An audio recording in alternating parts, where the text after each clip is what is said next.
Welcome back to the Dreamer Boy podcast. Yeah. We are back for a brand new episode with one guest that you've seen before, okay, and his beautiful bride, all right? This is Amanda Madden. Yay. Amanda and Jordan, you guys, if you are new to the show, let me give you the mission statement, huh? Jesus people sharing Jesus stories to provoke greater love for Jesus. And we hope that's what happens this episode. Yeah. Guys, this is special to me. Having this right here, I drove all the way down to Ennis, Texas. To Timbuktu. That's right. And it's an honor being here on the couch with two of my favorite people in the whole wide world. Wow. Maybe perhaps you've listened to one of my previous episodes with Jordan. We talked about laying down your life. Yeah. Powerful episode, one of my favorites for sure. If you haven't listened to that, I want to encourage you to go back and take a listen to that. But now I think this one's going to be even better. We mentioned it on the last episode, but Jordan's beautiful bride, Amanda, is with us. Let's go. And so, Amanda, why don't you just give us a minute or so, give us a little introduction to yourself. Yeah, absolutely. Well, I was born in Texas, raised here in Ennis. Actually here in Ennis. Yeah, that's right. Yeah. I live across from my high school and across from my junior high. Wow. Last place I thought we would be back living. Yeah. And so Right. I'm one of 4 kiddos. We have a pretty big family. Grew up Methodist. Mm-hmm. And the Lord met me in college. I was a sophomore in college, and I experienced a Jesus that I was not taught when I was young. Mm-hmm. And so my life forever changed, and I got baptized in the Holy Spirit in 2018. Wow. Come on. But my twin sister actually led me to the Lord. Really? Yeah. I didn't realize that. Yeah. And that's pretty cool that you're a twin, by the way. Yeah. Yeah. I have a few sets of twins in my family. It's the best. It is the absolute best. Twin She's sister. one of my best friends. And you guys both have a little baby. Yes. And so if you guys are ever in the same place, same time. She lives 10 minutes down the road. And so We it's have- a little bit like, oh. I know. Oh my God. I know. Yeah, we Did both that had baby babies. change into a boy? We both had our first babies at the same time. They're a week apart. That's beautiful. And A week apart. A week apart. And she loves Jesus. Mhm. And I got baptized in the Holy Spirit actually at the conference I met Jordan at. And my life has just been Oh my gosh. different ever Okay. since. Well, that's going to be the main sort of bulk of this episode is talking about the way that you guys came together. Yeah. Yeah. All of our listeners are dying to know the story of Jordan and Amanda. Some of us have heard it before, but we want to hear it again. Let's tell it again. And so, Jordan, you got any comments? Are you back on the show, man? Yeah. It's good to be back. Yeah? Good to be back. It's fun. I am like, I'm trying to see. There we go. I can Yeah, see. make sure you get situated. Yeah. No, it's fun to have Amanda on. I'm excited for this because as well to tell our story. Yes. Because I definitely jumble up and highlight things that were like super important to me, and she like nails getting the important stuff out there. So this is good. That's amazing. You guys, I didn't realize this till this moment. I didn't think about it, but this is the first time I've ever had a married couple on together. Come on. I've had like multiple guests at a time and even guys and girls at the same time, but Yeah. they weren't even dating or anything like that. Yeah. And so this is the first time I've ever had a married couple on together. Come on. This is historic. Historical. Well, wonderful. Guys, why don't you just take us down memory lane, okay? How did you guys, you've been married for how long? We married for 3 years. 3 3 years. years this 3 year. years. Yeah. You have one little girl who's Yes. how old? She's, oh my gosh, guys, she's going to be 5 months 5 months. this And, like, coming yeah. Sunday. And days. like, whenever, let me just say this. When I moved down to Dallas, I got connected to community here in the Upper Room community very quickly. I showed up to your apartment, Yeah. and you guys have hosted a Bible study long before even I got there every Friday night. And I showed up, and we were in your little apartment. There was 35 people packed into that little area. And I think I shared this on the last episode with Jordan, but then I eventually took over your take on lease the- Yeah. whenever you guys moved down here. We're having little baby Eden. And so, yeah, you guys are some of the first people though that I met, and some of my closest friends even to this day. So I wanted to just share that in case they missed out on that the last episode. Well, let's just dive into it, guys. Let's do it. This time's gonna go by quick, so let's just get into it. All right. Take us down memory lane. Okay. So Jordan and I met at the Upper Room Conference in 2018. I was a senior in college, just about to graduate. And I was there with my girlfriends. We were all just really, really hungry for the Lord. And did you go to Upper Room Church, or you I just did. Okay. Yeah, I did. I've been going to Upper Room since about 2017. And we heard about this conference that was going on, and we're like, we're absolutely going to be there. And I sat in the row in front of Jordan, and I had chocolates. Okay, I had chocolates. I was like, it's about to get sweet in worship. Everybody, who wants the chocolate? You're eating chocolate I during was eating worship? chocolate right before worship. I was like, it's about to get so sweet up in here. Who wants a piece of chocolate? Yes. And everybody's like, no thanks. Or like, me. And then I hear this Aussie guy saying, me. I'll take a chocolate. I'll take a chocolate. Yeah, I'll take one. And I was like, there you go. And didn't think anything of it. Mm-hmm. And it wasn't until the next day that he came up to me and gave me a word from the Lord. Really? And yeah, he did. And Girl, I think you're supposed to be my wife. No, not really. jeez, that'd be horrible.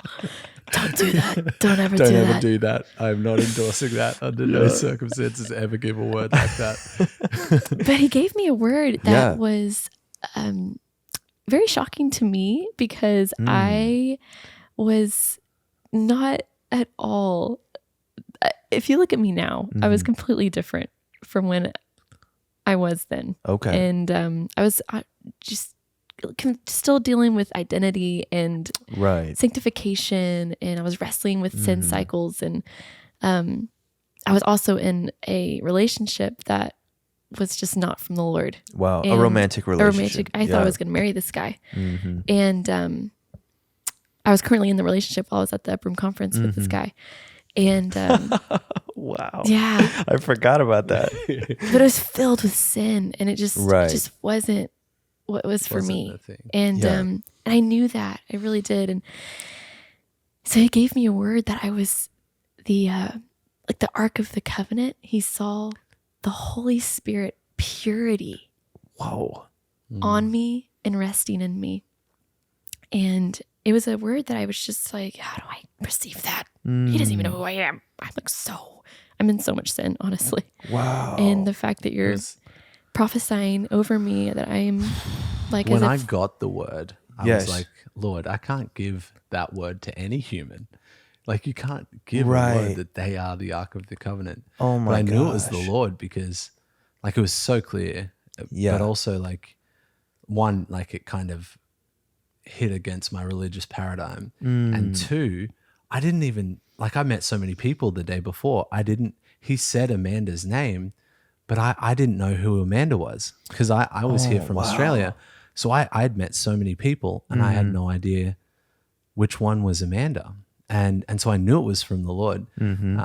But anyway. and I gave you a picture of Yeah. who I was. Yeah, gave me a picture of who she was, and I was like, okay, I'm gonna deliver that word. And Yeah. But it was honestly, it was just hit me so deeply, because Oh my he was gosh. seeing me according to the Spirit. And Yes. I've only been used to being seen according to the flesh. And so We could spend the rest of the episode talking about that I word. know. That reminds me of Song of Solomon in the early chapters, where the bridegroom's speaking stuff over the bride that That's not she's manifested not yet. Yeah, she's not walking in that stuff really. yeah, And yet he still speaks those identities over I was her. wearing a crop top. Okay. I'm not real. saying there's anything Are wrong you with crop tops. Oh, really? But I was just like, I mean, the way I was the day even robing before, myself. the the way first I was, time I met her, she was Oh, wearing yeah. a crop top. yeah, the way I was even robing myself, it just, not saying there's anything wrong with crop tops, okay? Like, don't hear what I'm not saying, but Yeah. it just, I wasn't reflecting a bride, Sure, yeah. a mature bride that was secure in who she is. Anyway, So, and he gave me that word. I was like, what are you doing right now? What are you doing right now? Do you want to get coffee with me? There's a coffee tent right outside. Can we just sit for a while? Yeah. I just wanted to sit with him. Mm-hmm. I didn't have anything else in my mind of, oh, this guy's cute or ooh, romantic. Or I literally just saw a confident man Wow. walking in his identity, Yeah. knowing who he is, so free. Mm-hmm. So free of my response, so not wanting anything from me. I just had to pick his brain. I had to ask him questions about who he was. What was he doing here? Yeah. Tell me about your relationship with Jesus. Mm-hmm. Yeah. Because I see Jesus in you and all over you. You're shining so bright. Wow. And so we got coffee. Yeah, feel free Just to before jump we in. do that, Jordan. I totally just had like that pastoral like light bulb thing go off. Yeah. Where I'm like, okay, I need to address just the theological aspect of the word. Yeah. So the way that the Lord said it to me is, Jordan, if you remove my spirit out of the Ark of the Covenant, what do you have? You have a beautifully built, very precious, inanimate object. And what is a human without my spirit? Beautifully built, very precious, Wow. but they're an inanimate object. Yeah. And so it wasn't that so it was not wrong for me to, because when I saw her, he said, she's the Ark of the Covenant. Yes. And specifically it was also that she was going to go into places wherever she went, idols would fall down like Dagon fell down. But he said to me, it's not that you have a high view of God, it's that and a high reverence for the Ark of the Covenant. It's that you have a low view of what I've made men and women to be, as my home, as one who's to dwell. So I just wanted to clarify that, because I don't think people should just go around throwing around prophetic words like that. Sure. Yeah. And I was so sure because of the conviction around it. So I definitely am not for just like go find a pretty girl and then tell them that. no. Ark of the Covenant, girl. Yeah, no, absolutely. Yeah, And I think it's profound what you guys mentioned earlier too, about how you didn't know her and you were given her name by the Holy Spirit. Is that true? Yeah, yeah. That's profound. I mean, Yeah. that I may have had that. I don't know. I don't know if that's ever happened to me. I can maybe once. I think I was reminded of her name because I think she said she was said her name was Amanda, but I still to this moment cannot remember when, but it was like when he said Amanda, I didn't know who that was, and he brought it back to my memory that it was the one with the tattoo on the back of her arm in the crop top. Gotcha. Okay, because give us a little background too of like, you're from Australia, so why are you in Dallas? Absolutely. At this random upper room conference. Give us a little background on that. Divine intervention, the Lord. So I had no plan to come to America. Didn't decide to live here at all. Wasn't even going to come, except for I came for a wedding and the wedding got moved to a different time, and so I've got these tickets. So I'm just I've got 3 weeks alone with the Lord. And now I'm not going to this wedding in Tennessee. So I've got, what am I going to do in the middle of my trip while I'm traveling across the US? And Dallas just happens to be in the middle of the US. So I was like, and then I get a YouTube video with the Upper Room Conference advertisement, just a 1-minute clip. And I was like, oh my goodness, it's right in the heart of my trip. Wow. It's in Dallas. This is like, this is so the Lord. Yes. And so that's why I was there. Yeah. Okay, so you're there, you get this word for Amanda, you share it with her. She's like, I just want to know more of who this guy is. He's glowing. And so what happens? Do you guys step out and you guys get some time together? What happened? Yeah, we did. We talked for an hour, and we went and got coffee at Hands and Rose. Hands and Rose tent, just right outside, and we talked for an hour, and it was just so free, so easy, so rich with revelation. And we were just firing off and almost like spinning each other's wheels a little bit. Yeah. You know, I would say something and it would spur something on in him, and it would spur something on in me, and it would draw things out of me that I didn't know was there. And that I was thinking. I'm like, oh my gosh, you think the same thing? And what? And We finish each other's sandwiches. sandwich. I felt so seen. I literally felt so seen, so known by this stranger. And again, I wasn't thinking romantic. I wasn't. I was just I just felt so honored. Yes. I felt honored. Wow. To be in conversation with him. I didn't feel like, oh well, I'm really great. He's getting to have coffee with me. Yeah. No, I was the honored one, and I genuinely just was so humbled by his walk with the Lord. And so yeah, after that conversation, it was just like, wow, that's possible. A man of God that knows who he is, that loves the Lord, that genuinely sees me according to the Spirit. I didn't even know what that felt like. Wow. That's possible? If there's guys out there like that? That's encouraging. Yeah. And it encouraged me so much so, I was actually seeing the guy that day that I thought I was going to marry. Yeah. And I told him that evening, because I saw what was possible, not saying that Jordan was the one. I was like, Jordan's my man. I'm dumping my. It was like just the Lord showing me, hey, there's more. There's more. Even if it wasn't Jordan, even if the it wasn't standard Jordan, just was but totally the standard lifted. is it's there and exists. Wow. And and you're worthy of it. So I went there to my parents' house, and I met the guy that I thought I was going to marry, and I literally just laid it on the table. I said, I have to go. I'm sorry. I have to go. I can't explain it. I just want more of Jesus. I want the real thing. Wow. And I can't do this anymore.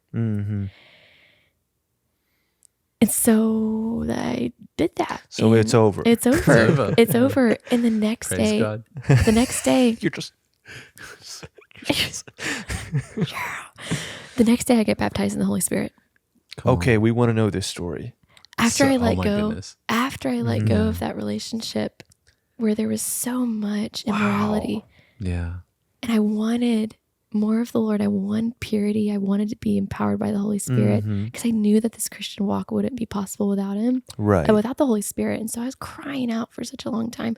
And the Lord was saying, Amanda, you want my spirit and you want my purity, but you're yoking yourself to what's impure willingly. Wow. I cannot work with a negative. Wow. I need you to be open and let it go. That's so good. So I can genuinely do what I've always wanted to do, which is baptize you in my Holy Ghost. Oh my gosh. And so I let it go. I felt like I was dying. I literally, seriously. That's what it is. But then the next day, he baptized me with his Holy Spirit. Yes. And I was on the floor for 45 minutes. Electricity ran through my body. I spoke in tongues for the first time. And Inexplainable. This is at the conference. The Sunday night. Sunday night Todd White at the preached. conference. The whole place was pandemonium. It was. Those Oh, I bodies, bet. It was, the but bodies hit the floor. Yeah. yeah, seriously. In an instant, I was set free from all of the sin cycles that I was struggling with. My and goodness. I literally walked up a new person, different person. Yeah. It's almost as if you were born again. It's as if I was born again. Can you believe it? So Wow. after all that happened, we walked into the lobby and, mascara stained face. You're just, what is happening there? Sweat drenched shirts. Oh, my jeez. goodness. Seriously. And this guy stops us that we've never seen before, never met So before. you guys are walking together. Yes. Yeah. Yeah. We ended up walking out together, and this guy we've never met, never seen before in our whole lives. Yeah. He came up to us and said, I just saw your wedding. You're going to be married within the next year. And we paused. She blushed. It was Blush. so cute. It was so cute. Holy smokes. Oh my gosh. First of all, you don't say a word like that. Right. Yeah, that's what I said. I was like, buddy, You don't say that. no mates, dates, or babies. Like, you know the rules. Come on. Yeah. I was like, we're going to discern that. Yeah, she's Wow. like We're going to discerning discern that. that. We're going to discern it. Yeah. I knew because she didn't say, no way. I was like, Okay, I'm in Okay. there. I literally met this guy. I was like, what are you talking about? I met this guy 2 days ago. Okay. Right. I don't even know this guy. He's going back to Australia. Yeah. Whoa. yeah. So he comes out of nowhere. I see your wedding. It's going to be within the year. What did you think when you heard this, Jordan? I laughed.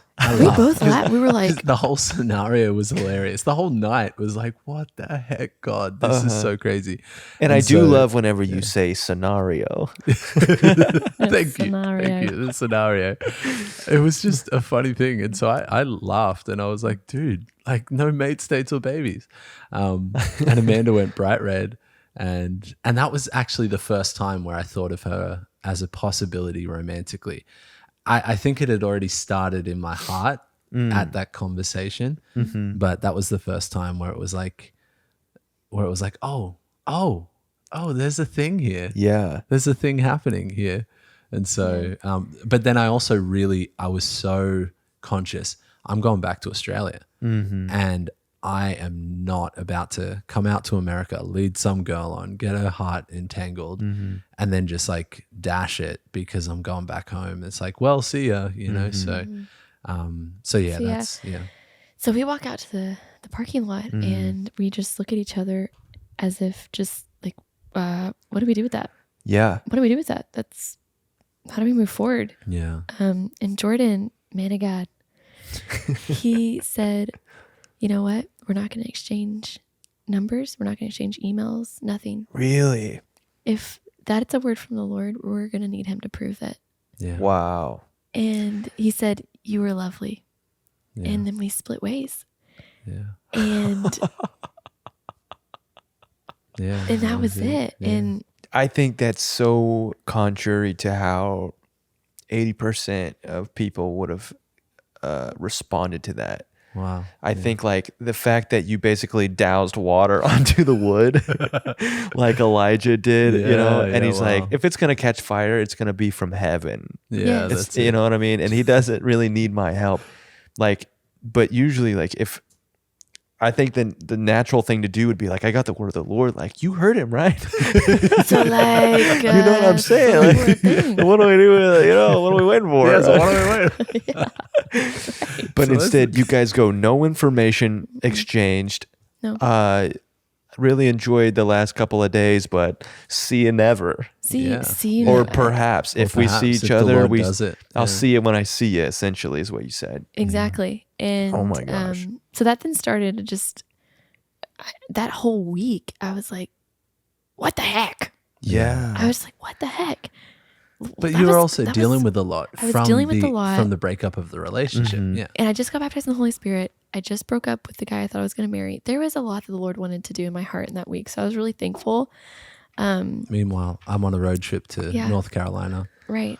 So you go out to North Carolina for another conference. Is that Yeah, for another conference. true? You're out there for how many days? For all up, I was there for a week. So how come you? I guess I know the story, but so how come you came back to Dallas? Tell that. okay, yeah. So I'm in North Carolina. I think it's North Winston-Salem. I'm pretty sure that's North. Yeah, and I'm loving it. Listening to my favorite preacher of all time, preacher Dan Moller. By the way, shout out. He's preaching and every single time he preaches, Todd preaches, any of them, I'm like loving it. But at the same time, I have this like pull and this tug in my heart to go into another room and to be alone with the Lord. Sure. Yeah. And it was just something that I picked up at Upper Room. And it was just this different heartbeat about ministry to him.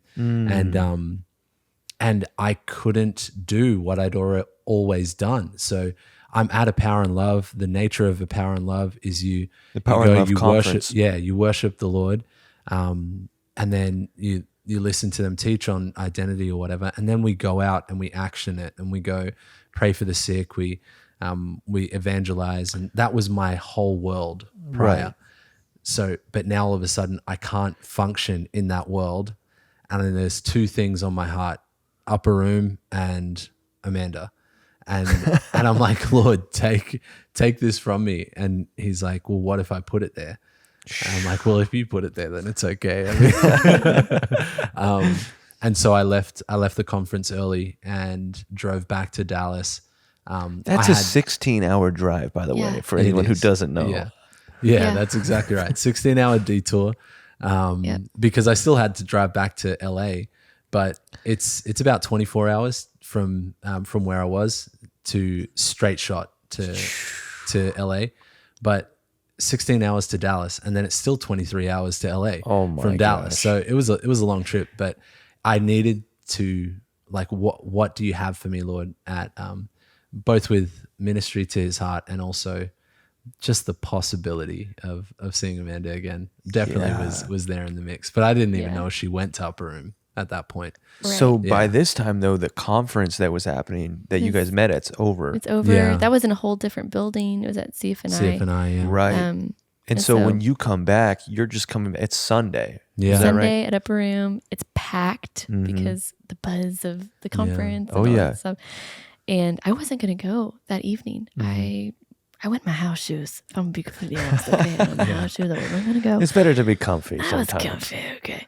And I just get a sense in my heart to save a seat, and I was horrible at saving seats. I was never. No one of my friends asked me to save a seat because I never did it. And so I just get a really strong sense, save a seat, and so I did. I didn't know who for, and worship started, and I went out to the lobby, and I came back into the sanctuary, and I looked to my right, and Jordan was sitting on the floor. 40 with no minutes seat. late. 40 Worship's minutes still late. going. Yeah. 40 minutes late. I was like, these are my people. Worship's still going. These are my people. Yeah. But he's sitting on the floor with no seat, and I kneeled down, and we just looked at each other and just gave a sigh of relief, honestly. Yeah. We were like, hey. Oh my gosh. Oh It was my a scene gosh. out of a movie. It was so beautiful. Yeah. I looked at him and I said, I have a seat for you. And we sat next to each other, we worshiped what was left of it, and we listened to the sermon together. And after service was over, I actually rode with my girlfriends, or some of my girlfriends rode with me, and I looked at them and I said, I'm staying back. Can you get a ride with the other girlfriend that we were close with? I have to sit back on this one. And Jordan and I just sat in the parking lot and talked for hours and hours and hours.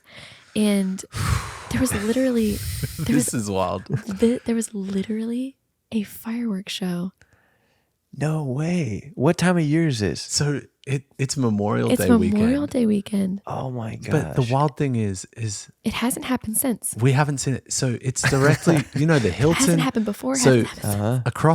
across from Upper Room, there's a little bit of a waterway, then the Hilton Anatoly. Yeah. And it's like the fireworks were going off right there above the Right Hilton. in front of us. So it's directly in front of where we're sitting. It was for us. It was not for anyone else. It hasn't happened since.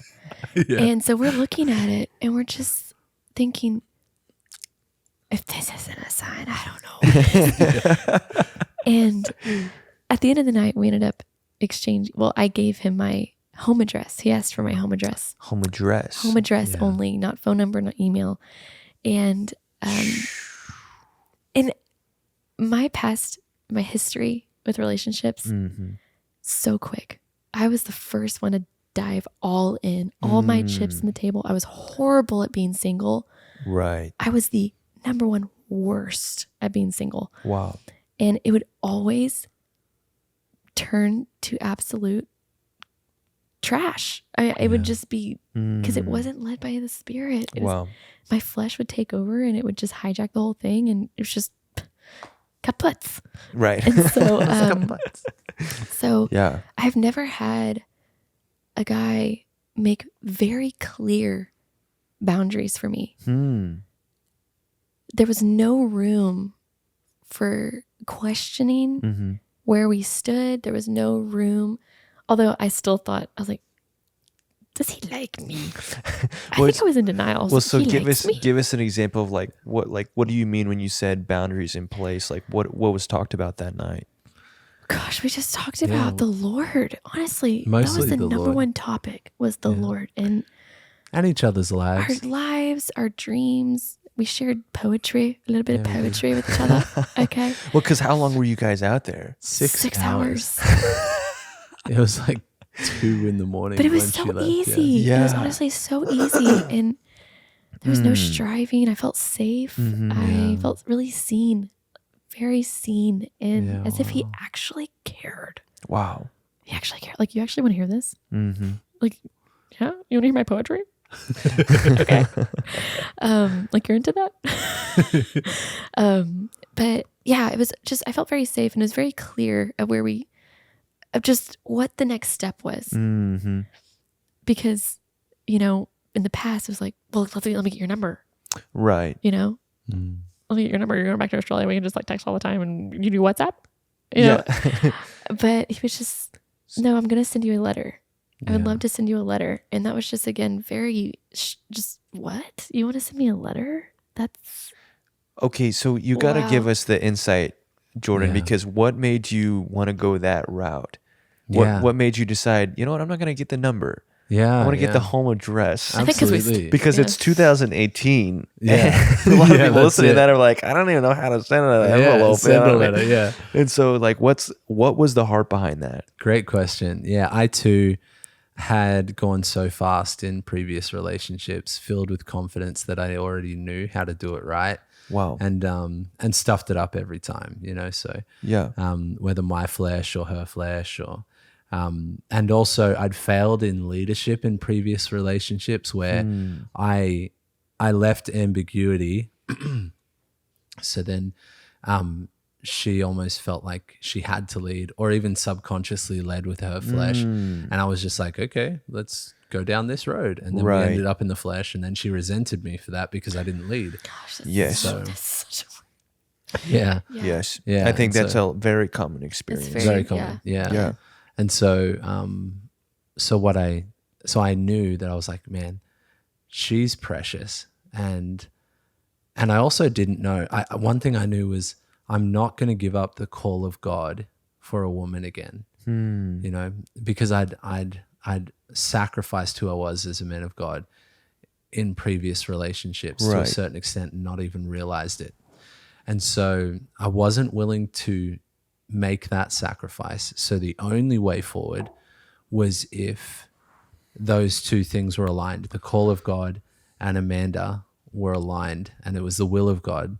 So in my head, I'm like, I'm going to go home and I'm going to fast and pray to see if I should move to America, because I only saw in that conversation for that 6 hours, I was enjoying it so much, but I only saw one option. And that only option was, this is going to cost me everything. So I'm going to have to give up my life. Like if I want to pursue her, I can't have like any of the things that I'm expecting to go back home to as my normal life, you know? So, wow. So, and that was a big cost. So, but also I knew that the pace that I needed, it needed to be intentional, spirit first and not flesh first. Yeah. Wow. And it needed depth. Yes, and one thing I know about letters is it's impossible to fake depth. And so like what's in your soul is going to come out in that letter. Yeah. You know? Wow. So, Yeah. And also forced intentionality too with the Lord. Yeah. And actually having to ask the Lord, what is he going through a month from now? Yeah. Because it took a month. That's real. Oh, so you're dialoguing with the Lord. Yes. Because you don't know. No. Yeah. And I don't really know him. My goodness. It just felt so crazy. Honestly, it felt so crazy. And so when we write the letters, we're having to ask the Lord, whenever he receives this a month later, Yeah. I want it to bless him. Yeah. Wow. I want it to be actively, what they need. He needs to hear. Yeah, what she needs. Yeah. Wow. Yeah. And so it just took an incredible amount of intentionality. And I just remember that summer being, honestly, the Lord wooing my heart. I was so much secret time, so much alone time. And it was almost as if the Lord was just preparing me for what Jordan deserved. Wow. Because I did not have the mentality of, I have it all together. I'm a blessing to him. He's getting a 10 out of 10 over here. No. That was your mentality? No, it wasn't. Oh, that was not your mentality. I came before the Lord with fear and trembling, honestly, Yes. about who Jordan was. Like, wow, Lord, I genuinely want to be a blessing to this man. Please get me ready for him. And it was almost like I was on an acceleration track that whole summer as he was dressing me the way that Jordan had desired, but also deserved and was worthy of. My goodness. And so, yeah, also too, with like women that have a list, you know, Oh, you better go there. I'm going to go there. I'm going to go there because I did not have a list that would have described all that Jordan is. I didn't even think I didn't know I was going to be attracted to a man like Jordan. I had a subconscious list Right. of what I thought I wanted, Yes. and it was inspired by the flesh. Yes. It wasn't even accurate Yes. because I didn't know what I actually needed, and I didn't know what I actually was attracted to. It was so obscured. And so when I met, I don't know where I'm going with No, this. it's so good. But basically, the Lord surprised me with Jordan, and I just wanted to be ready for him. Yeah.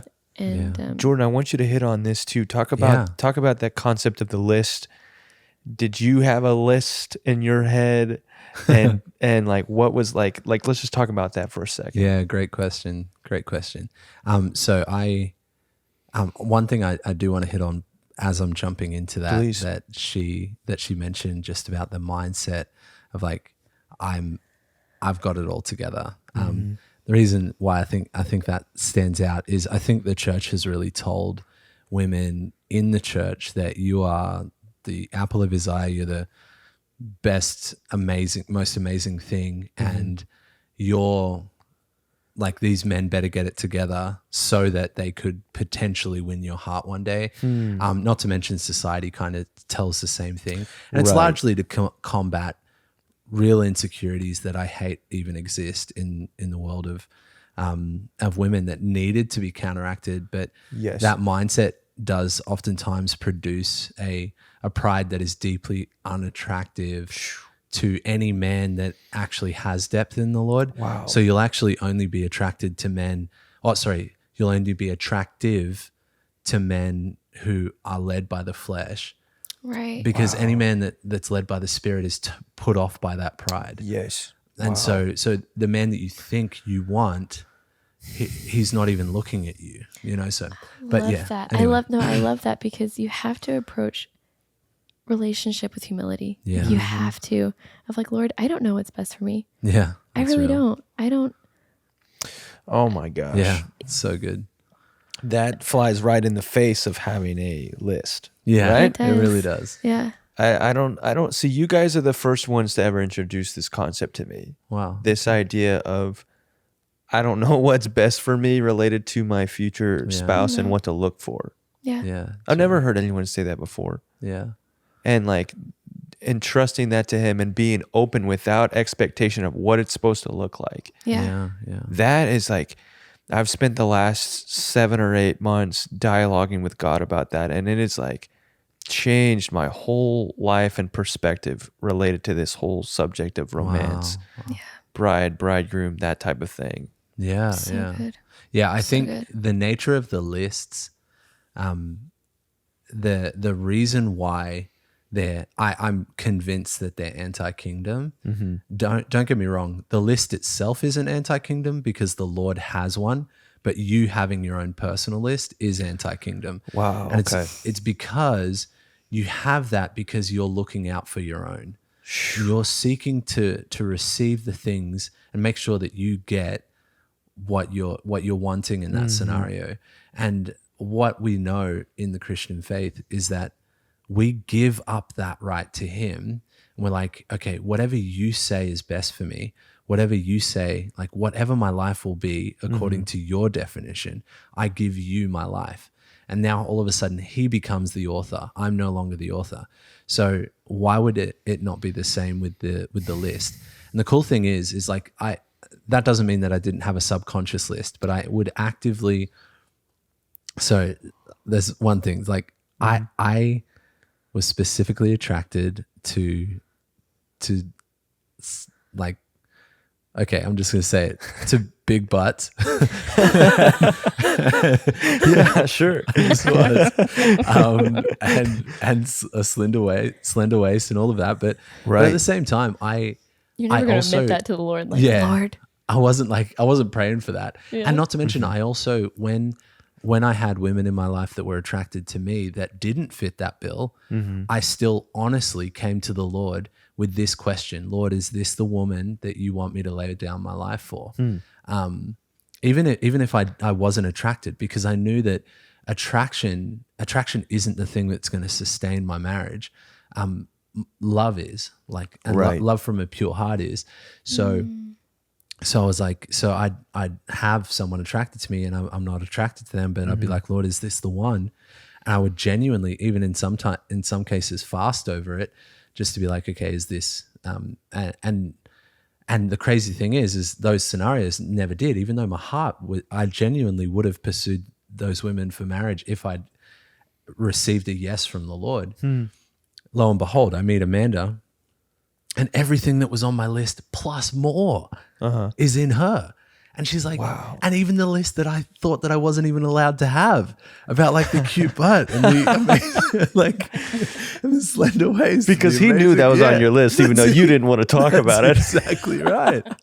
And I'm like, okay, because I released that into his hands. Yeah, exactly. Wow. Exactly. Like I released that into his hands, and he's like, I want to bless you with the things that you actually desire. Yeah. Because his idea of giving us what we want is so much greater than ours. When we're trying to grab what we want, Yes, we miss it all together. When we give it to him, and we're like, Lord, I like my relationship with you and me being obedient to you and giving myself to you is of more importance than the things that I want. He's like, oh my goodness, son, this is exactly what I was looking for. Now have the whole flipping kit and caboodle. Oh my gosh. You know what I mean? So, yeah. So That's so true. yeah. No, that's so true. And so we wrote letters all summer. Yeah, take us back to the Yeah. story. Yeah. That was a Story, yeah. great little Great segue. Yeah, great segue. So he's back in Australia. yeah, he's back in Australia. You at stay this point. here. I stay in Texas. You begin the letters. Begin the Yeah. letters. What did that look like? So at first it was an excruciating time of waiting. Mm. It was a long time. It was a month before I received my first letter from him. And Did you think that it wasn't going to come? I literally, it was just again like, Lord, what are you doing? What are you doing?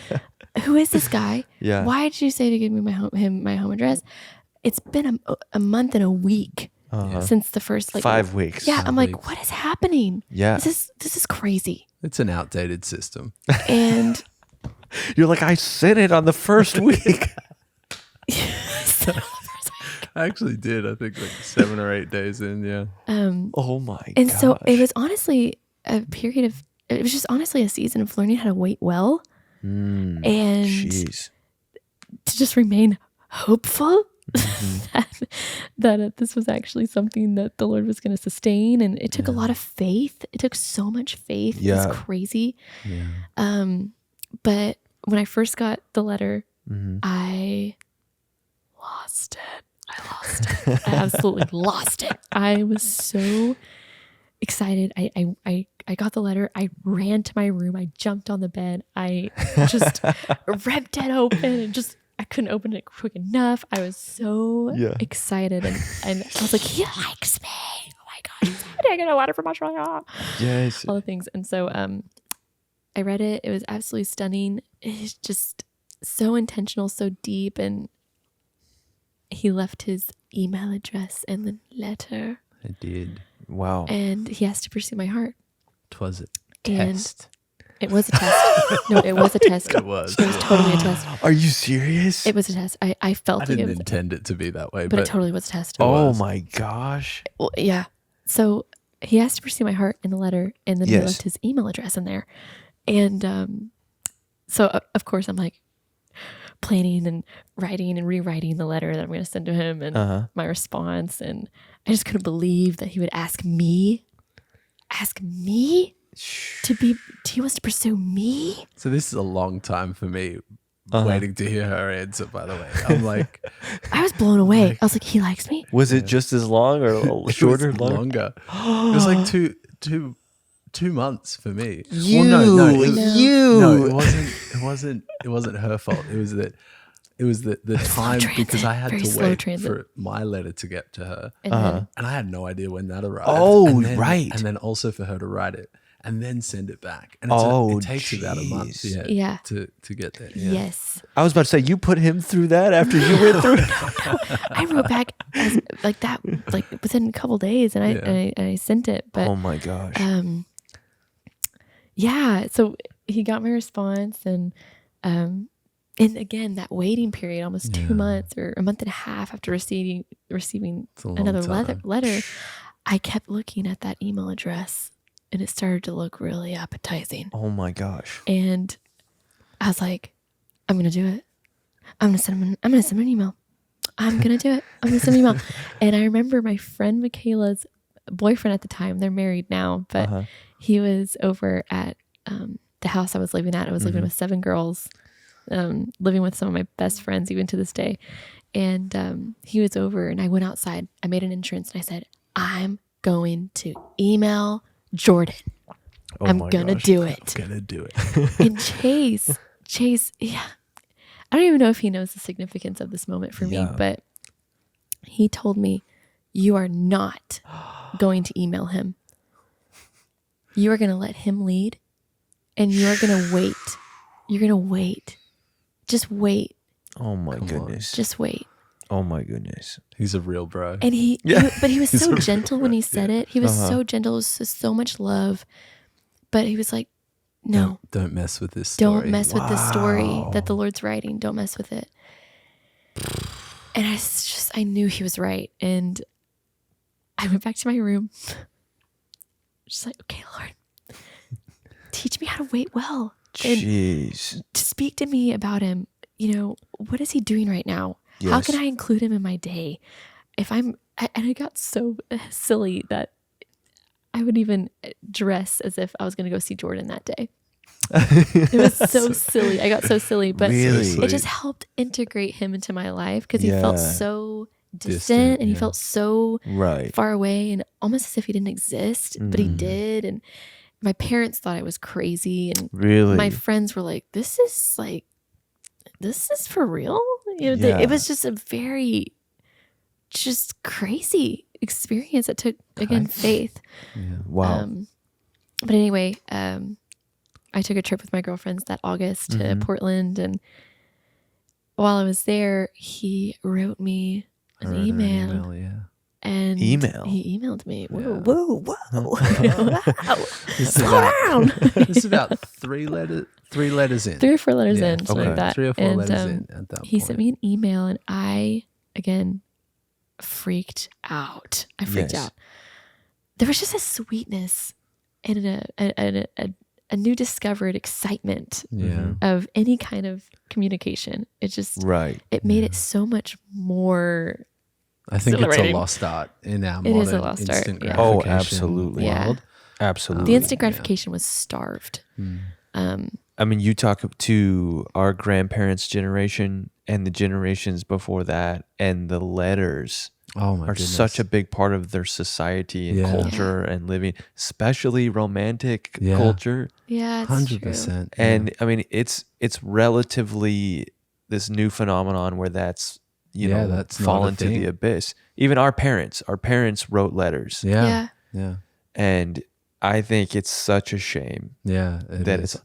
I have probably about 100 letters from my grandma, Wow. from like birthdays, Christmas. I would go to camp and in the summer times, and she would write me Letters letters at camp. almost every day. Oh my goodness, that's And- so sweet. And I have literally 100, maybe more.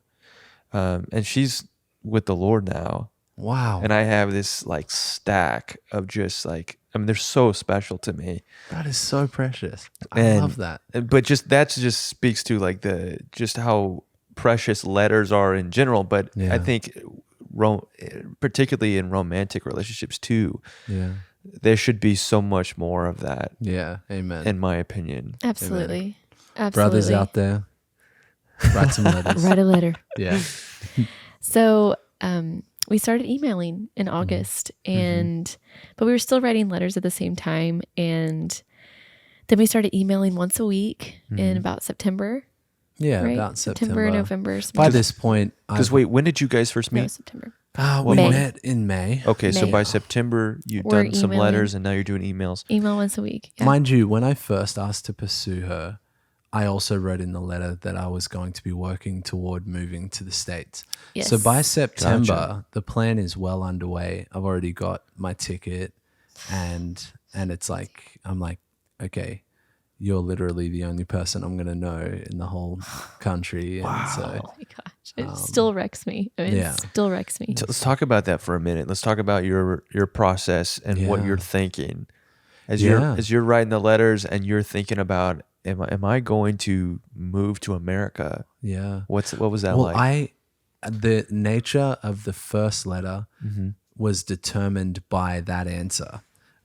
So I fasted. I set out to fast for 5 days and to ask the Lord just to get clarity on if this was what he wanted me to do, sell everything and move. And day two, I got confirmation that it was really clear. I had more than 3 witnesses bearing witness that it was that this was the open door that the Lord had, and that he was sending me. And mind you, it wasn't like the Lord's like, this is your wife, go pursue her. Because Except It he was a kind of choice. did at the conference. kind of. I it was still still a think it choice. might have been an angel. Yeah. It was still a choice. That's right. It still It- is. Yeah. It's a choice. I always jokingly say, because then if you're ever like, Lord, it was the woman you gave me, you told me to marry her. He's like, it was your choice. Right. You know, so If I can just segue really quick. Yeah. Whenever he drove into Dallas, Uh-huh. so Jordan, he was like, Lord, I'm so content in you.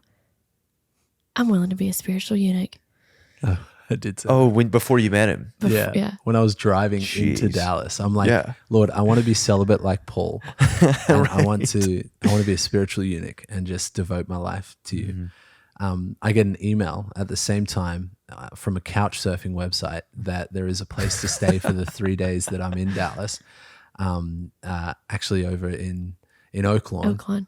And I go and stay with this gentleman, Christian man. And he's actually He's actually a spiritual eunuch because he was same-sex attracted, right. but he's a believer. And so he's devoted his life to the Lord. So he's like, I'm just going to live single Oh for the my rest of my gosh. life. Yeah. But it was almost And- as if the Lord was like, son, this ain't for you. This ain't for you. This ain't the life for you. And the next day I meet my wife. it's Well, funny. now to be wife, yeah. Yeah. You didn't know that at the time. Oh I my didn't know that gosh. at But the anyway, time, you were yeah. saying, Oh, so we were Yeah, we what were was I talking saying? about your process over Yeah. there in Australia, Yeah. thinking Very about, am I different. going to Praying. move over there? Yeah, I knew it would cost me everything. That's one of the biggest things I think that that the Lord had done in me in the previous years was understanding that you can't, if you're looking to add someone to your world, you're in it for yourself, and you should take a step back and not look for a relationship. Yeah. Because really, what has to happen is something completely new, a new life is going to be formed, and it's two becoming one. So I knew that I had to give up my life to pursue her for the possibility of us becoming one, having a marriage that would birth something new. And so all of, like, I was in ministry in Australia. I knew I felt called to Australia. I felt called to plant churches in Australia, all of that. But it was clear that the Lord had closed doors in that place, and he started to really like tie up relationships, and it was like my season was done in like discipleship relationships and all sorts in that regard. So nothing was severed or cut off. It was like he tied them up in a little bow. It was so clear. So I knew it was okay, time. Yeah. And so I left. I came here in October 21st. October 21st. I picked him up from the airport at 5:30. She was so cute. She had a sign and flowers. I had flowers. I got was him the best. flowers. It was the best. You got him flowers. I got him flowers. I I was asked him so to coffee, blessed. and I got him flowers. That's exactly right. And I picked him up from the airport. Take that, gender norms. Seriously. Wow. Yeah, seriously. Wow. We had our first date at a diner at 5:30 in the morning, and it was just kind of grappling with, Yeah. wow, you're real and you're here. Wow. And I feel like, I remember Jordan saying while we were eating breakfast, and it was so humbling, but also a really profound moment of like, I feel like you're going to find out how human I actually am. Wow. Because I feel like Yeah. because when you write letters and you kind of romanticize and Yeah. It's felt like a movie this whole time. Yeah. right. But now you're up close and personal. Yeah. That was real. Yeah. I was like, okay, you're gonna see behind the shining armor, Yeah, and you're gonna see the real full Jordan. So that's right. And so we started dating. I started bringing him around my family, which my family was also just still kind of confused about what was happening. About the whole Not situation. confused, but just like, this guy just left Australia for Amanda. They've been writing letters. This is so out of the Bizarre, norm yeah. and bizarre. Mm-hmm. And so it was just a season of him getting to know my family getting to know him. His family came from Australia that December. We celebrated Christmas together. So I got to meet his family. Yeah. And then he proposed to me that next February. Mm-hmm. And then after a 3-month engagement, we got married In May. in May Yeah. to the weekend that guy prophesied. Oh my Yeah. gosh. And we weren't even trying. Lord. We were not even Yeah. trying. We figured out after the fact. It was to the weekend that guy prophesied.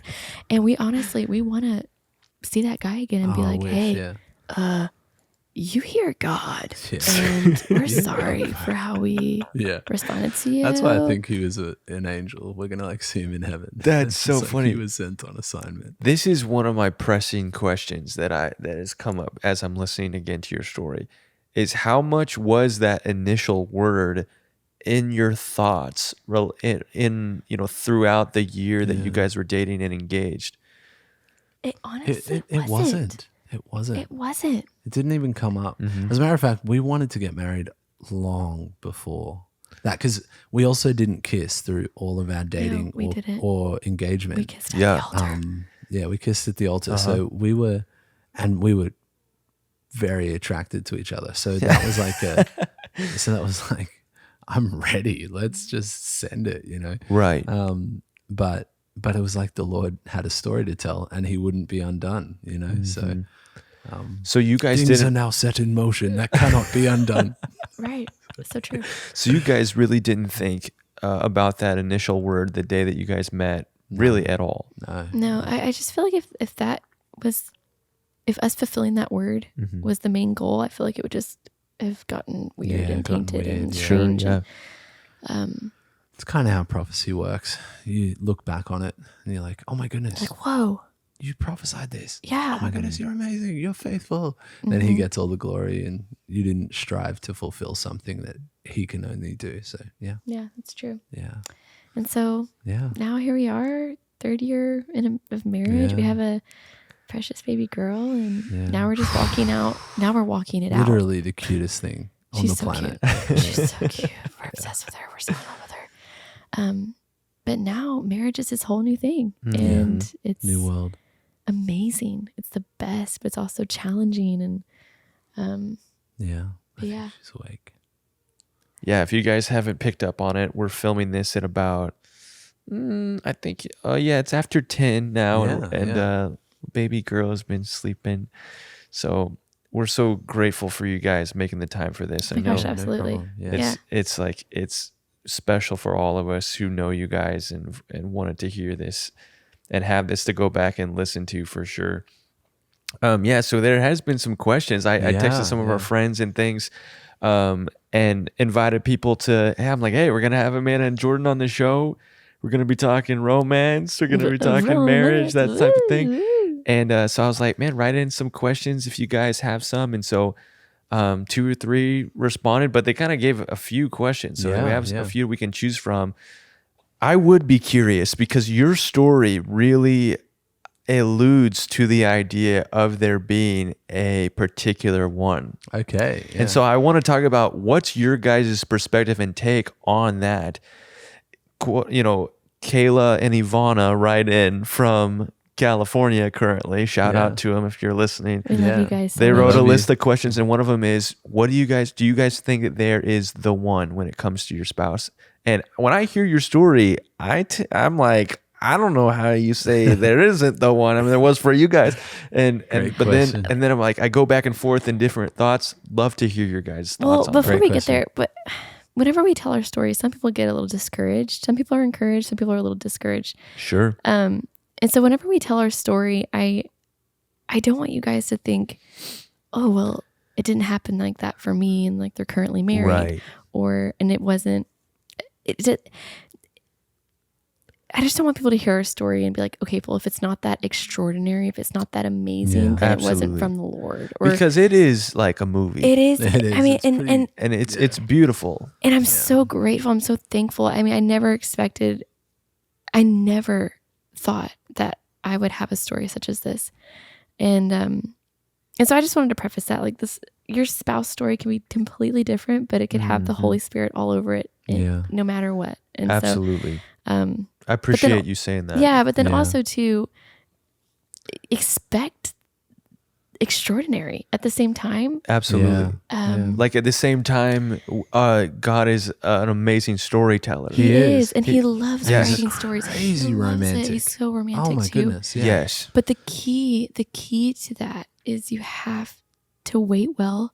Yeah. You have to surrender. You have to let go of expectation, and you really have to let him author faith in your heart. That's it. Yeah. Because there were so many times where I could have picked up the pen and have written the story myself because of my impatience.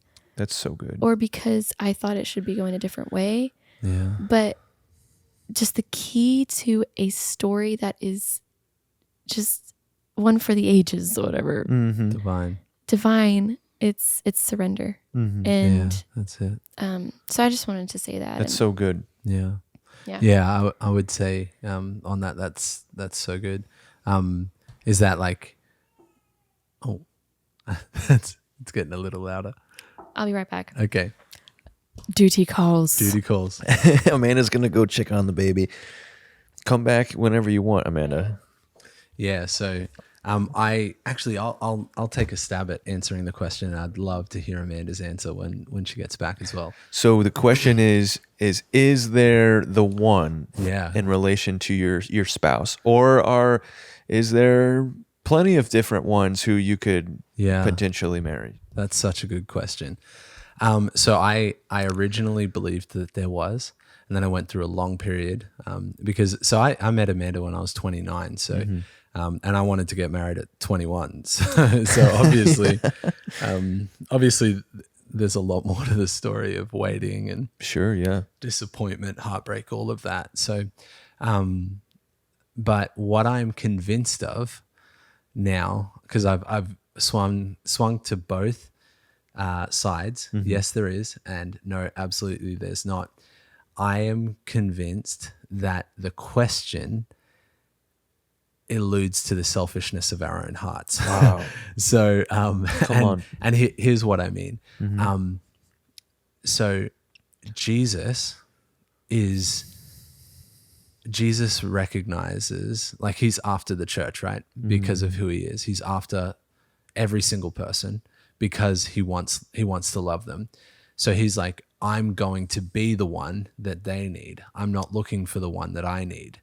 And so what I mean is, like, Jesus is literally compatible to be the best possible husband to every single human on the planet. My goodness. Girl and guy, like what the heck, like he's the perfect husband, and we're called to be like Christ. And so a lot of the time the question is we're looking for, is there that special perfect one for me? And we're not asking the question, could I be the one for someone else? And so what I've come to recognize is that if I look like Jesus and I love with a pure heart, there's actually compatibility across the board, because something that's in me is an unstoppable force. Love is actually an unstoppable force. It's a consuming fire. And so it's like it doesn't need the right compatible person on the other side, because what is the right compatible person for love? Because love covers a multitude of sin. Love forgives. Love is merciful. Love is kind. Love is all of these things. And so love isn't looking for the other person to be an easy reciprocal agent of love for itself. Love isn't seeking its own. It's already satisfied in the place of being who it is, Right. who he is. And so that was mind you, through years and years of death, and a lot of pain, my heart had come to that place where it was like, I knew that if I choose the narrow road, I could be the one for anyone, genuinely anyone. Yeah. And whether she was the right one for me, that was out of my hands. That was like, I'm assuming that she will be, but I think I originally was asking that question because I was so caught up in whether or not the Lord would bring me what I desired.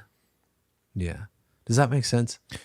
Yeah. Yeah. I I know there's a lot there. So, yeah. Yeah. There definitely is. I think the thing that's hard to grapple with is the prophetic word on day one. Yeah. Yeah. That we saw. I mean, obviously we saw the story play out. You guys are married, but it was prophesied from the beginning that you guys would be married that's by the end of the year, by the way. Yeah. And so,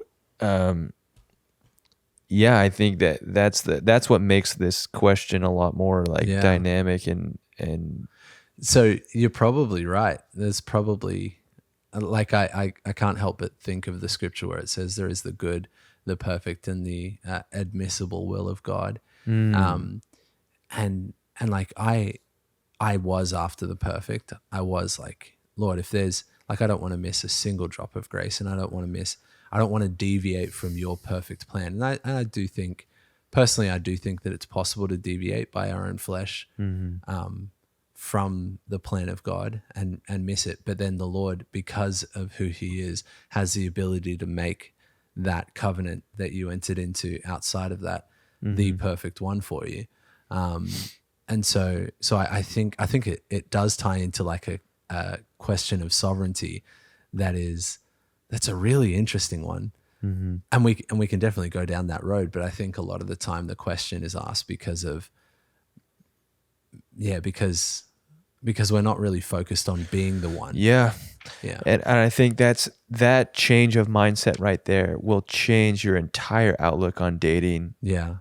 And your view on loving somebody. Yeah. But it's like, that's such a big step in pursuing Jesus love is what I call it. Yeah. Jesus love. Yeah. Jesus love. Yeah. 1 Corinthians 13, Jesus love, the love of the scriptures, the love of who he is. Yeah. That you can't separate that, and how love is never selfish. Love is not.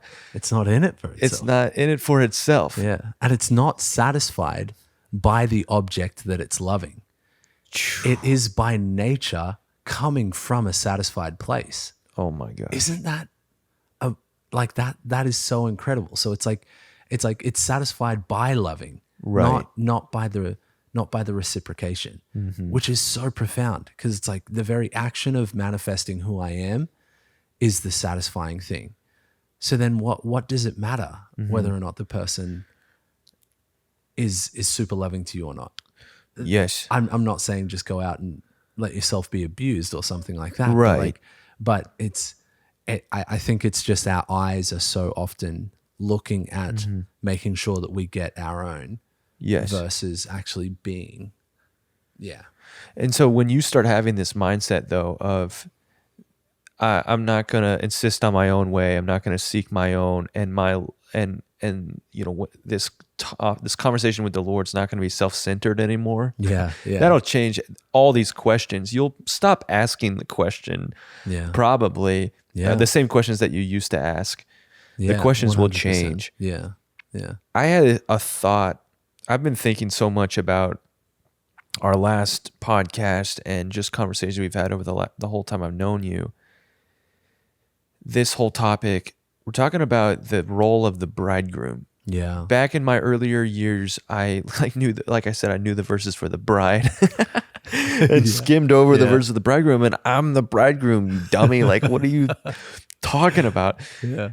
But I'm like, in thinking about that, how it's Jesus' love to lay down your life for the bride, right? Yeah. That's bridegroom love.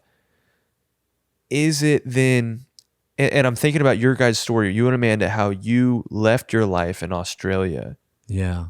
And laid it all down and came here to pursue after God and pursue after Amanda's heart. Yeah. I wanted to get your thoughts on, do you think that it is right, biblical, whatever, for the woman to leave her life and say she decides she wants to go out and leave everything and go out and join you in Australia? Yeah. Wow. Okay. Wow. Yeah. Is that a biblical thing? a biblical thing? I mean, I mean, what's your take? I think that there always has to be a laying down of life for covenant. So she's even here, even just being in America, she's called to lay down. She's called to give up her life. Right. And so yes, absolutely, that can be a thing. But I think obedience is the thing, and I think it would have been poor leadership had I been like, "Hey, girl, you want to come? You want to move to Australia?" Sure. But that being said, I do. Do you think that? Do you think it would have been poor leadership for you to invite her? I mean, we're kind of having this theoretical conversation of like the Lord's not speaking to you guys about it. Yeah. But it's like in and of itself for you to invite her. So I would say what it implicitly communicates is I want to add you to my life.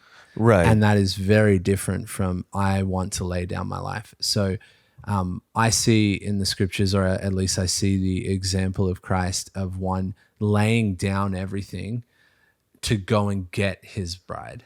Yes. You know what I mean? And so that's something that I would do. But there is absolutely like a taking of your bride to be with you where you are. And so I thought you would respond that way, and I've been thinking about this because I see what you're saying, and that was my first thought. But then I was thinking about the bride and bridegroom relationship in Song of Solomon. Yeah. Whenever eventually there's a point in time where he invites her to come with him, to the mountains. 100%. She rejects it, and he goes without her, and draws her out, if you will, and then eventually, he extends the invitation again later, and she comes with him. Yeah. But I was thinking about we probably need to include that bridegroom pursuit of Jesus. Like we got to include that in there too. So how do we make room for the bridegroom laying down his life in pursuit of the bride, but also there's biblical example of the bridegroom drawing the bride out to where he's at. Yeah, absolutely. I think that's an interesting dynamic, spiritual dynamic that naturally arises in marriage. Almost everything that, like every season that the Lord takes, like he wants to do in both of us, he causes me to follow him first in that area. Usually results in like chastisement, pain, dealing with issues, Really? where the Lord is like, I want to bring you into this new place, and it has a cost. It has a cost to yourself, right? Like to the will of self. Yeah. And so as a result, oh yay, she's back. Huzzah. It has a cost, but then I pay that cost, and then I receive the reward of having paid that cost. And then the Lord blesses us with the reward, which is like some new revelation or thing that we're walking in. And then Amanda doesn't have to pay the cost like I did. Like she doesn't have to pioneer like that. So, but I will, with the revelation that the Lord's done in me, draw her into that thing that I'm living in. And it's a dynamic that I've noticed that the Lord uses to cause husbands to lead their wives. At least that's been my experience. So I would see that as like the husband going out, or the bridegroom going out, Gotcha. and then wooing and drawing her to himself. Because that's where life is, you know. So that was a good tangent though. But and welcome back to the Welcome show, back. Amanda. Hey guys. yeah, You went in there, you took care of business. I did. Eden's back down for the count. She is. come on, knocked out. Wonderful. What are you talking about? Jordan, you want to bring her back in? Actually, yeah. Oh, we totally just went on a rabbit trail with regard to Song of Solomon, but also just actually, what was the first question was about, is there the one, right? Yeah, and then we that's talked where I want to hear your answer. Okay, cool. Yeah. I would love to. Yeah, that's a good place to jump back. Uh-huh. Is there the one? I would love to hear your answer, because we've never talked about this. Have you not? We've never talked about Wow, and she didn't hear your answer. this. Yeah, it's cool. Man, first of all, I can't see myself with anyone else other than Jordan. I can't imagine marrying anyone else. So Come on. I do think that the Lord has, given me my one, but then also I don't think there's choice. I think Right. choice plays a huge part in it. I'm not super, it's such a difficult question because I'm not super sold on like, there's only one for you. Come on. There's only one and that's it. We're not Calvinists. I don't think so. I think that the Lord is, of course, he was divinely in this, and it was very clear that the Lord had put this together, and we yielded, and we let the Lord lead. But I know I could have stuffed this up. But we both know it was a choice. It was 100% the Lord gave us a choice, and we chose, okay, yes, I'm choosing to let Jordan pursue me, and I'm choosing to pursue Jordan, and I'm choosing to yield to what the Lord's doing right now. So good. And so it was just we just took it as it came. We took it as it came, and I feel like a lot of people nowadays, they get intimidated by marriage because of that concept of, am I missing out on my one? And I feel like it can really get messy and tangly, that mindset when going into a romantic relationship, because I just think if you are following the Lord and if you are following the Holy Spirit, you know his voice, you know when he's speaking, and you know when there's something clearly obviously happening. I don't think you're missing out. The Lord is not a Lord of God of FOMO. He's FOMO. not. Fear of missing out. He's not. And so we shouldn't be either. Come on. Wow. It's just that's a selfish place anyway. I think it's a selfish place. It really is I can't commit because I just feel like I'm missing out on someone else. What if there's someone better? What if there's someone better? It's like, well, then who are you to say who are you to say that? Yeah. The fact that you're asking that question. The fact that you're asking a question is selfish.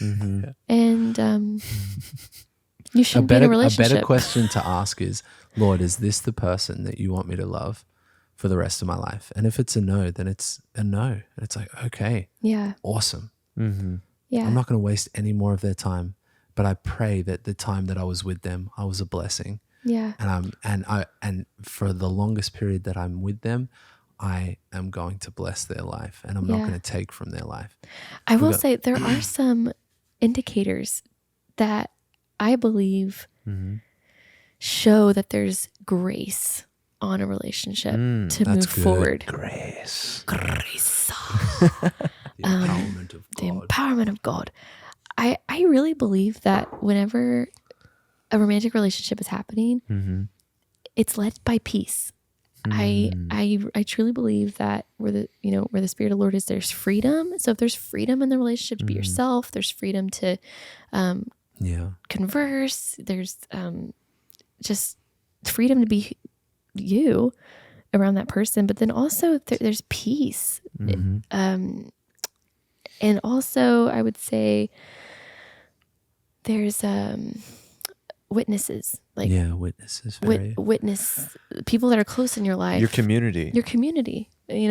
What are they saying about this relationship and who this person is, and wise people in your life, wise counsel, the witness of the word, the witness of wise counsel, the witness of prophecy. There's all kinds of right. So if someone's witnesses. wrestling around with the idea of how do you know if it's the one, well, I feel like there's besides that question, maybe rephrasing the question, but then also, is there peace? Is there freedom? And what's wise counsel saying around you? And what's the witness? Yeah.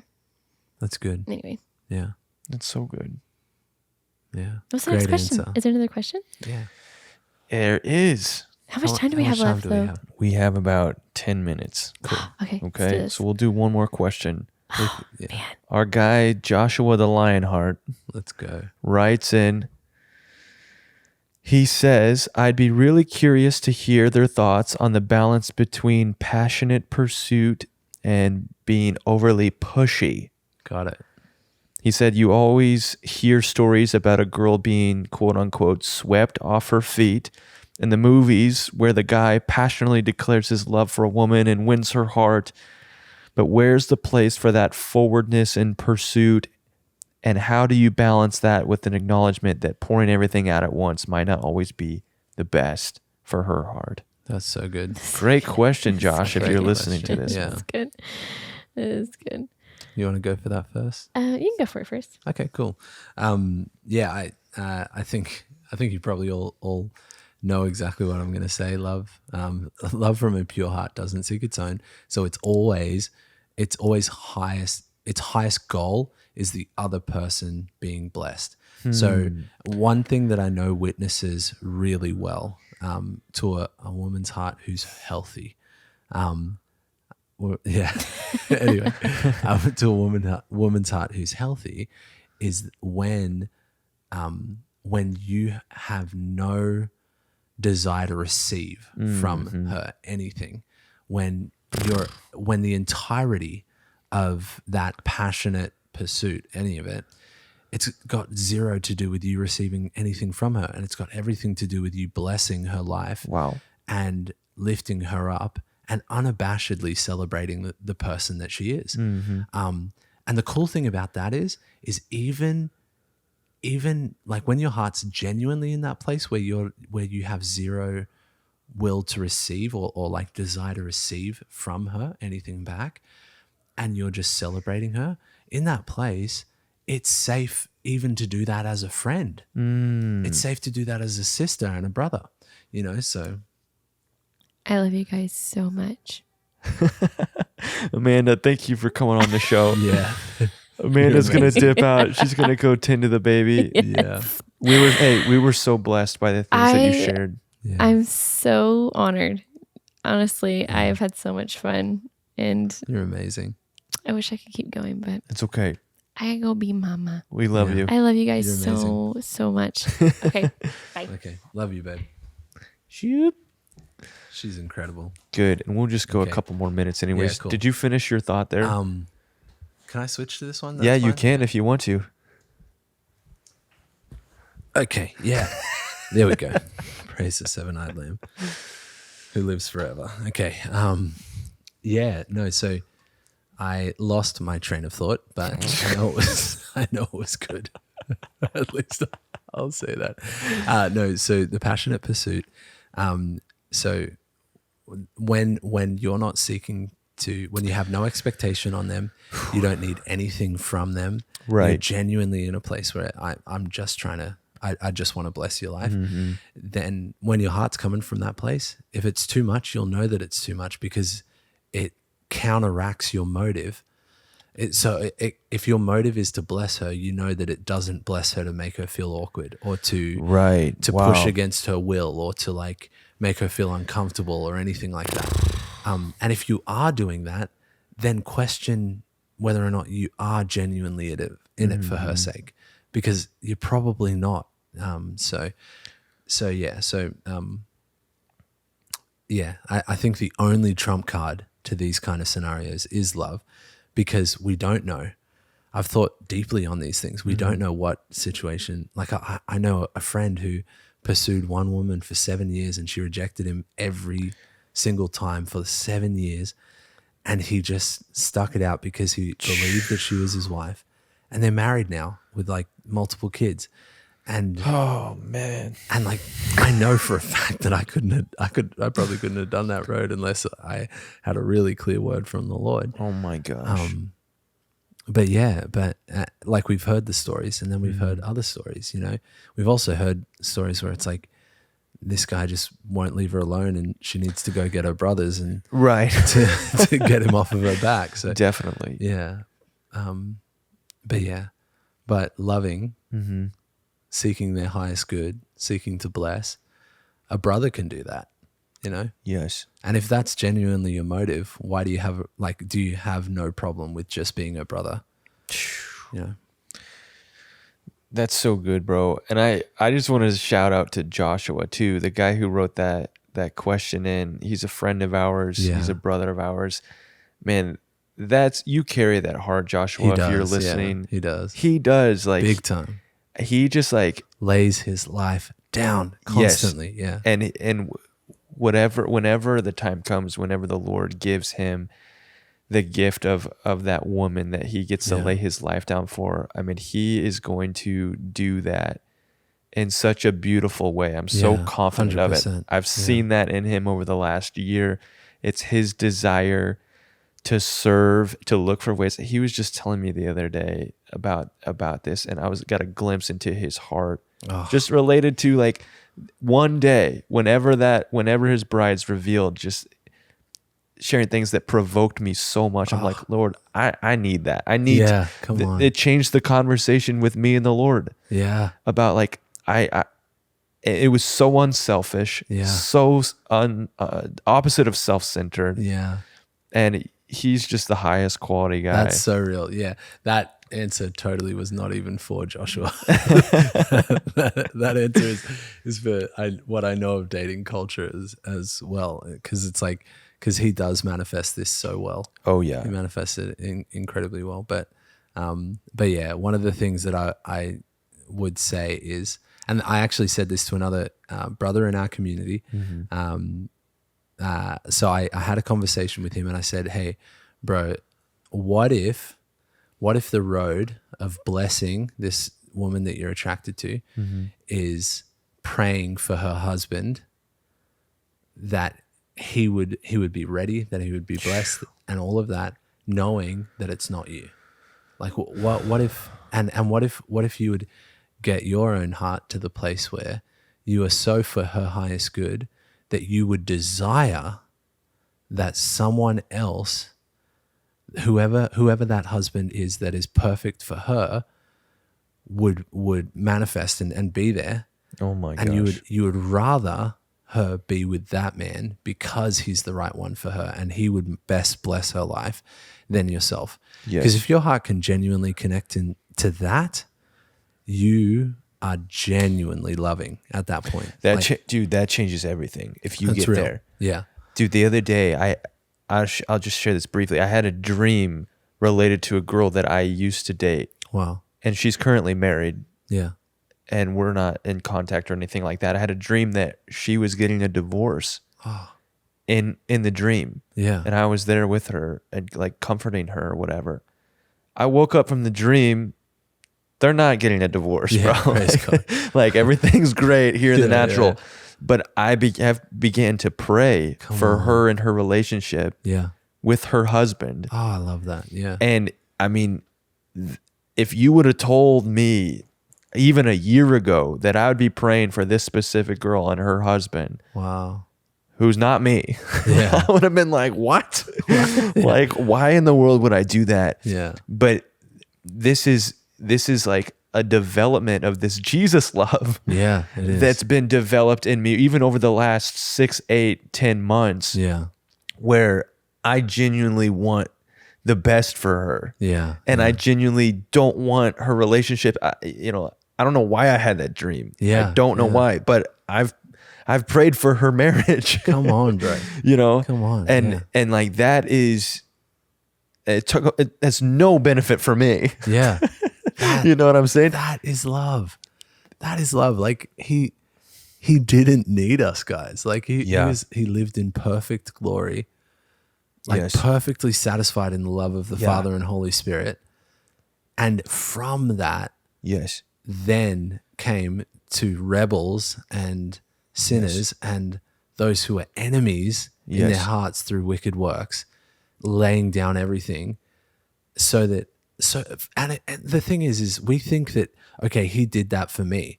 And it's because a lot of the time it's easy for us to have a me-centric gospel. It's like, no, he did that because he's love and he did it for the Father and his reward was me. His reward was me. But he did that because of a covenant commitment to his Father before the beginning of time. Wow. And he was going to fulfill that full stop because of who he is, because of his commitment and his love for his Father. And out of that, he gets his prize, which is his bride. And it's like, man, we think so transactionally as though it's like, okay, I'll lay down my life so that I can get this thing. Yes. Instead of, no, I'll lay down my life because of who he is and so that I can be like him, you know? So all of this that I've talked about tonight it's not a commitment. Like I would not call you to this road so that you can get a spouse. Wow. I'll Yeah. call you to this road before the Lord because it's the only narrow path. Yes. It is the narrow road. And it's about becoming love. That's exactly it. It's becoming love. It's When becoming it like him. changes, that's the shift. It's like I'm changing my mindset to I want to find my wife to I want to become Jesus I love. want to become. That's it. I want to become Jesus love. And then and then you're not just going to bless your wife. You're going to bless your kids. You're going to bless all of your Yes. friends. You're going to bless your community. Yeah, go for it. And I want to add this one thing. One thing that's helped me so much in this is a mentor of mine told me once. He was like, Nathan, no matter the amount of hurt that this ex has caused you in the past or anything, he's like, this life's going to be over so quick. You guys both love Jesus. Even if you never talk to her again, the rest of your life, which I probably won't, and that's okay. You're going to be best friends in eternity. Yeah. Wow. And that's huge. I thought about that for a second. I was like, best friends. Yeah. And like, actually, I'll get to spend 1 trillion years even with just her. Yeah. Wow. And I'll get to spend 1 trillion years with you. Yeah. Right on. And anyone That's gonna be a that we blast. want, right? Yeah. If you're talking eternity, we'll get to spend 1 trillion years with everybody and then some. Yeah. That's a long time. Even one-on-one. It's like that eternal perspective, I think, helps this too. Yeah. Because we're not just thinking about our gratification 100%. in this life. Yeah. This life is a grain of sand in an endless beach. And like how much, like, man, the investment of this one grain of sand, like laying down everything to become the love of Christ, manifest on the earth, is like, it's the investment that gets you the whole rest of the beach, like that affects everything else on that endless sand, you know? Yeah. Yes. It affects everything. So in summation, there is only one road. And this has really messed with my question. Would the Lord reveal somebody in all of their beauty? Yeah, wow. And not necessarily reveal your beauty. Yeah. Would they do that? Would the Lord do that? Would he reveal a woman's, like for me, would he reveal to me a woman's beauty for me to be able to see them like Jesus sees them and begin to like want to love them if we weren't going to be together? Yes. And I now conclude yes. Yes. As hard as that is, As painful as as that is, that's the revelation of Jesus' love. We just like start laughing and then we just start crying. It's like, Oh my gosh. For those of you who don't know what we're talking about unrequited love, when where we get the opportunity to join with the fellowship of his sufferings in loving someone, seeing them rightly. They have no idea, or they don't value your love, your affection. They do not see you rightly, and there is no reciprocation of that love to you. And is that not Jesus's experience with so many of us? So with all of us, really, because of the condescension. I used to not think that he would do that because I thought that the end goal was me getting married. Yeah. But really the end goal is me becoming love. You becoming like him.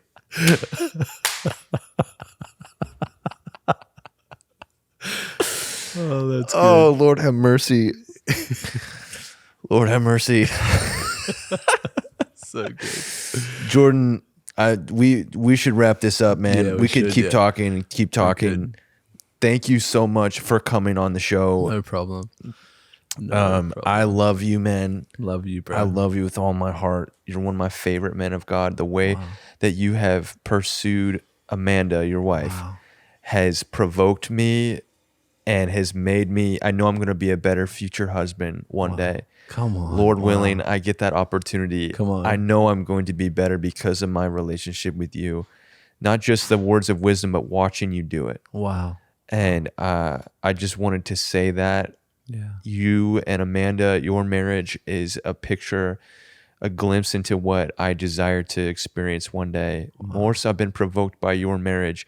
And I don't say this lightly. I've been provoked by your marriage more than anyone that I've ever known. Wow. And I mean that. Wow. Thank you. And so thank That's you so much. huge. Wow. Yeah. Yeah. And I know I have lots of friends even listening to this that would testify the same thing. Yeah. So That's so special, man. It's such a privilege, and I kind of don't know what to say. So like, that blesses me so much. Yeah. it's okay. Yeah. Man, guys, thank you so much for listening to this episode of the Dreamer Boy podcast. I want to invite you, send this to your friends. If if someone's on your heart, you're like, man, they should hear this. Send it to them, Spotify, Apple Podcasts, YouTube. And if you want to watch some shorter clips of just, the heart of Jesus, we have TikTok and we have Instagram as well. You can check those out. Yeah. But yeah, thank you for listening. Yeah. This has been an episode of the Dream World Podcast, Jesus People, sharing Jesus stories to provoke greater love for Jesus. Yeah. And that's definitely what took place. So Amen. Yeah. All right. Love you, people. bless you guys. See ya.